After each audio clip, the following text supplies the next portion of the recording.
कहानी बीरबल और पान वाला।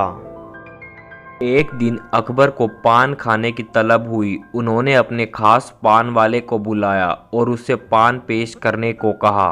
पान वाले ने बिना देर किए पान बनाया और उसे अकबर को दे दिया।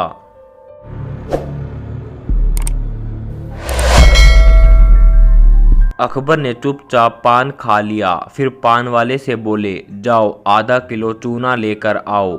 पान वाला तुरंत दुकान की ओर भागा। जिस रास्ते से वह दुकान की ओर जा रहा था उसी रास्ते से बीरबल महल की ओर आ रहा था। उसने पान वाले को जल्दी जल्दी कहीं जाते हुए देखा तो पूछ लिया, कहो भाई, इतनी जल्दी में कहाँ जा रहे हो? पान वाले ने बीरबल को पूरी बात बता दी।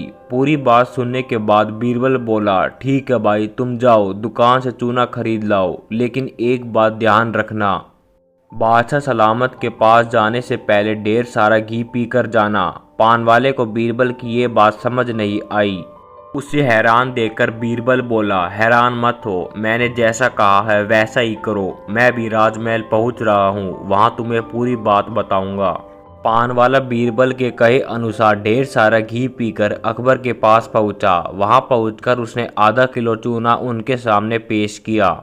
चूना देखकर अकबर ने पान वाले को आदेश दिया, ये पूरा चूना तुम्हें अभी हमारे सामने खाना होगा। अकबर के आदेश का पालन करते हुए पान वाले ने पूरा चूना खा लिया। चूना खाने के बाद भी जब वह सही सलामत अकबर के सामने खड़ा रहा तो अकबर को हैरानी हुई। उन्होंने पूछा, इतना सारा चूना खाने के बाद भी तुम सही सलामत कैसे हो? तब पान वाले ने बताया कि वह ढेर सारा घी पीकर आया है और ऐसा उसने बीरबल के कहने पर किया था। अकबर ने बीरबल की ओर नज़र घुमाई तो बीरबल बोल पड़ा, जब मुझे पान वाले ने बताया कि पान खाने के बाद आपने कुछ बिना कहे उसे आधा किलो चूना लाने के लिए कहा है तो मुझे शक हुआ कि गलती से उसने पान में ज़्यादा चूना डाल दिया होगा और आपके मुंह में छाले हो गए होंगे। सबक सिखाने के लिए आपने उसे इतना चूना लाने के लिए कहा होगा। हुजूर, इतना चूना खाने के बाद बेचारा पान वाला जान से जाता। माना इससे गलती हुई है, पर इतनी बड़ी सज़ा का हकदार ये नहीं था, इसलिए मैंने चूने का असर कम करने के लिए इसे घी पीकर आपके सामने हाजिर होने को कहा था।